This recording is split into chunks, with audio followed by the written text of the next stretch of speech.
Amy Gonzalez, and I am the project manager for the Disability Employment Technical Assistance Center, or the DTAC, as we call it. So my role as a project manager is pretty much to ensure that this technical assistance center runs smoothly and effectively. So those tasks include, but are not limited to, overall project management, SME engagement, ensuring that invoices are submitted in a timely manner, ensuring that SMEs, are subject matter experts, are on time with the delivery of their objectives as it relates to technical assistance products that will be developed for the DTAC. In addition to that, we have frequent check-in meetings with our funders at the administration, disabilities, just to ensure that we are achieving our goals and objectives. We also try to be sure that we are focusing on kind of that live aspect of technical assistance. So we facilitate monthly national community of practice webinars. In addition to that, we're facilitating a 3-part provider transformation series focused on Centers for Independent Living and Councils on Developmental Disabilities. And we also have 2, what we call them, our e-learning communities, Results in Systems Excellence, or RISE. One is focused on bringing back better and really revamping some of those services, direct or indirect, that were changed because of the COVID. And the other cohort, the other RISE cohort that we have, we call it W2, or Walking the Walk. That cohort, and this is for all grantees, focuses on developing capacity internally to focus more on serving underserved and marginalized community, that diversity, equity, and inclusion lens. And that cohort is specifically geared at executive leadership. So we work on that with the executive leadership, and then the goal would be later down the line to bring in another cohort and bring in the boots on the ground staff.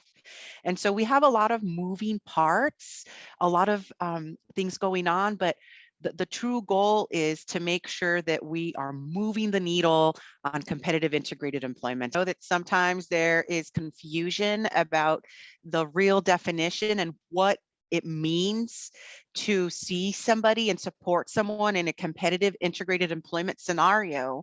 And when we talk about competitive integrated employment, we are talking about an individual with a disability that is working for an employer where they have the opportunity to interact with people that do not have disabilities, with a general community.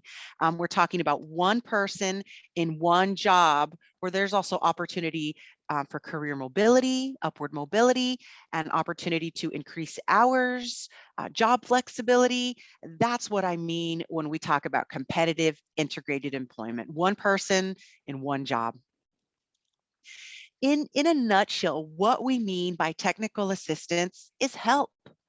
It is working with a grantee that has a specific need or a gap to fill, and meeting them where they are, working with the grantee hand in hand to either maybe tackle a policy issue or a programmatic issue, or maybe there has been a data analysis about some of the employment trends in the state, and the grantee doesn't know how to utilize that data. That's just an example of some of the forms of technical assistance that we offer, but basically it's just help, support on a specific need that the grantee has, and how we can work with them to not only address that issue, but take it to scale and focus on sustainability. I think that it's important for stakeholders and the grantee community to understand that we are very approachable and we are eager to work with grantees. We are all about collaboration and partnerships. In fact, we have 3 themes that we focus on in this technical assistance center. It's systems change, it's collaboration, and it's innovation. So with those 3 themes, we really focus on empowering, engaging, and educating grantees to help them develop the necessary partnerships and take to scale effective practices for employment. So I think that that would be a crucial element for our stakeholders and other audiences to understand that we're here to help. We have the capacity, we have subject matter experts that are also grantees themselves, and that we're ready to work with grantees who need the help every step of the way. unfortunately, there is still kind of a dilemma in the field that we have. The fact is that people with intellectual and developmental disabilities and other disabilities aren't able to achieve employment. It's either due to lack of resources, lack of policy development, lack of understanding and belief by employers and the community in general that people with disabilities are able to contribute in a job and have meaningful employment. And I think that these trends really, and of course, in lack of transportation, these trends really impede the ability for people with disabilities to obtain employment. And so we've seen the unemployment rate for people with disabilities substantially higher than the rate of people without disabilities who are seeking employment. And you know, I know that this national movement, this employment first movement, and this strong push to get people to work and shift out of those segregated types of services to competitive integrated employment has also supported this effort. Just overall, employment remains low. Individuals with disabilities are still marginalized and considered maybe a liability to employers. So there's a lot of work that we need to do around shifting perspectives and moving the needle in that area. We have seen such a dramatic shift since the pandemic kind of hit the country. And I think that this gives people with disabilities, employers, an opportunity to tap into an untapped pool of people that are willing, talented, and ready to work. I think that this pandemic has really forced businesses to dig deep and identify innovative manners in which to support employees now through kind of this virtual world. And I think that this gives great opportunity for people with disabilities who maybe aren't sure about working so much in the community or do want to work but are reserved and maybe need some more supports at home. So I think that the pandemic has definitely caused employers to dig deep and restructure in ways that they never thought of, which gives people with disabilities a new opportunity, more opportunities to work from home and have creative work schedules, which potentially may align more with their goals. And so it was definitely concerning because people, you know, in hospitality or in food service, we saw that some individuals did lose their jobs, but with that came another window of opportunity as employers restructured. And so I think that the pandemic has caused a big shift, but in a good way, because now that so many people are working virtually, this gives individuals with disabilities more opportunity and new opportunities to obtain employment at the virtual kind of level. The most important thing that I'd like the audience to understand is that if there is any reluctance or skepticism of hiring a person with a disability, I would suggest to give that person a chance. I understand that there are concerns maybe with safety or liability, but data shows, there's data out there to show us that people with disabilities enhance productivity. People with disabilities learn their job correctly and understand safety protocols will contribute to that. And so I think it's important to dispel any fears or misperception about hiring someone with a disability, in addition to the perception that there are extremely high costs to accommodate someone with a disability. And the job opportunity net, the job accommodation network, excuse me, or JAN, provides free training and free resources to employers that are working to accommodate people with disabilities. So the fact that there is skepticism for hiring people with disabilities shouldn't be there, because employers can have the support and a passionate, dependable person to help meet some of their productivity goals within that work culture. There are a few barriers that come to mind. Definitely want to reiterate misperceptions and a little confusion about what it would take to support a person with a disability on the job. Transportation, hands down, is a nationwide issue. Access to reliable transportation options that maybe counties, local state governments offer, they aren't enough. There aren't enough resources. And when individuals are accessing these types of systems, they're late to the job. These options are not reliable.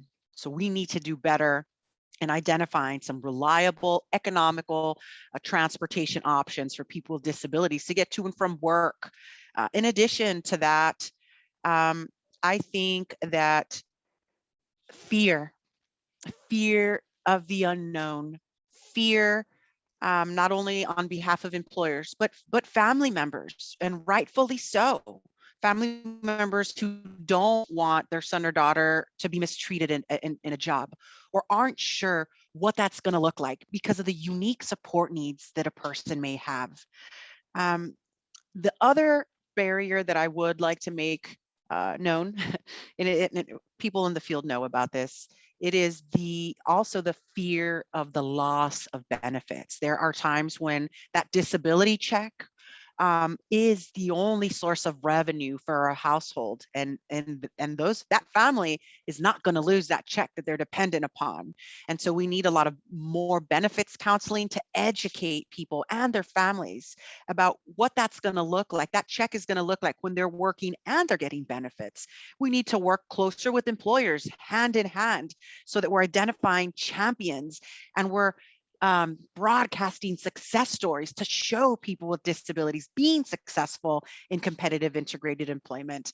And then I think that just like we're doing today, we're advocating, we're marketing, and we're spreading the word about people with disabilities and how they're an asset to employers. And I think that it's going to take that collective effort to break these barriers as well. We also need a shift in funding. We also need a shift in state policy making. And I'll tell you, the staff and, just like some other grantees at GCDD, they are working hand in hand with employers. And we have started to see some of that shift, but it takes a village. It really does. And I think that when we start to address these barriers more on an individual basis and work together with partners, that we'll begin to see some of these changes needed to help support people with disabilities in competitive integrated employment. I think that it is so important to keep families and people with disabilities at the forefront of everything that we do in our work to advance systems change in employment for people with disabilities. Some advice that I have to give is that I know this process is daunting. It's scary because state systems are complex and their policies aren't easy to interpret. My recommendation is to reach out and stay connected to councils, to centers for independent living, to other grantees who have a wealth of information and knowledge and expertise in this area. When you are able to connect with grantees who have the knowledge, then you become educated about the options for your family members and how to pursue that path for employment. So my advice is don't be scared, stay connected, reach out to state systems and grantees so that you're educated at an early age, depending on your child's age, but at an early age, and that you have this information so you're prepared to work on the next steps. So don't be scared. Don't be afraid to reach out to grantees and other systems that have the expertise.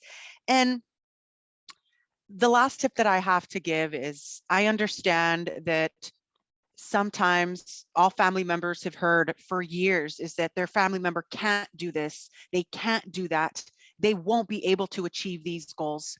And my recommendation is to look past that. Look past that and focus on what your family member can do. Focus on their abilities. The whole purpose that we were intended was to elevate partnerships at the grantee level to enhance economic stability for people with disabilities and to increase competitive integrated employment outcomes for people with disabilities. And that we are here to help, we are here to work with our stakeholders every step of the way to help in fulfilling those outcomes.